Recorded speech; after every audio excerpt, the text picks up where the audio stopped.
दोस्तों अंता में जबरदस्त तरीके से सियासत गरमाई हुई है। उपचुनाव हो रहे हैं, 3 कैंडिडेट हैं, त्रिकोणीय मुकाबला है नरेश मीणा, मोरपाल सुमन और भाया के बीच में। लेकिन यहां पर कौन जीतने वाला है, क्या कहते हैं जातिगत समीकरण, क्या कहते हैं सियासी समीकरण और किसको कितने वोट जाने की संभावना है, आज के वीडियो में हम यही समझने वाले हैं। यह वीडियो देखने के बाद आप यह तय कर पाएंगे कि यहां से कौन विधायक बन सकता है, बीजेपी का कैंडिडेट, कांग्रेस का कैंडिडेट या फिर नरेश मीणा।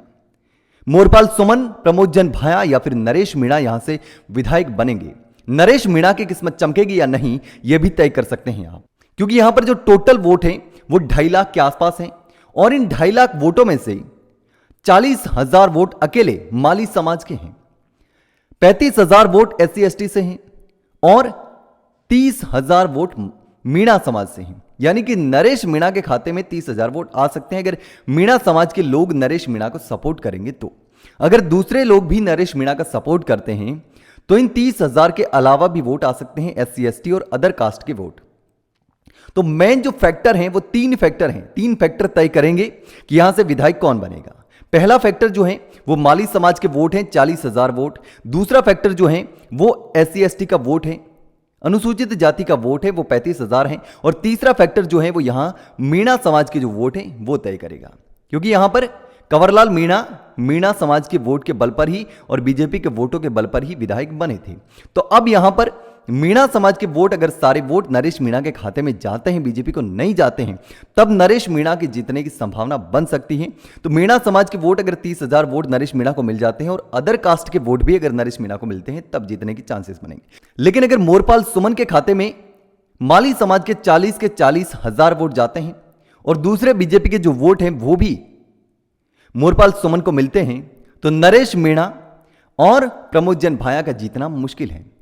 तो ये जो जाति का फैक्टर है वो बहुत ही मायने रखने वाला है, बहुत ही मैटर करेगा, क्योंकि जाति के बिना राजनीति नहीं होती। राजकुमार रोत ने जाति के आधार पर, आदिवासियों के आधार पर राजनीति की और आज उनके पास राजस्थान में 4 विधायक और खुद सांसद है, मध्य प्रदेश में 1 विधायक है, जाति के आधार पर, क्योंकि वहां पर सबसे ज्यादा वोट आदिवासियों के हैं और यहां पर बटे हुए वोट हैं माली समाज के, मीणा समाज के, SC/ST के और अदर कास्ट के।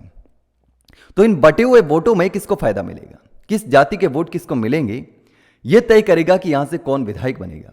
तो आप यहां पर अंदाजा लगा सकते हैं कि यहां पर सबसे ज्यादा जीतने के चांसेस किसके हैं। और एक बात ये यहां पर हो सकती है कि बीजेपी के जो वोट हैं वो शायद नरेश मीणा को नहीं मिलने वाले और प्रमोद जैन भाया को भी नहीं मिलने वाले।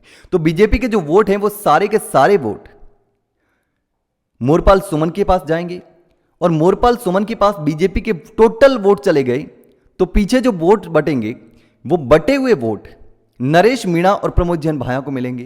तो इन बटे हुए वोटों में बीजेपी फायदा उठाएगी, क्योंकि यहां पर कांग्रेस के वोट बटेंगे, कांग्रेस के वोट ही नरेश मीणा को मिलेंगे।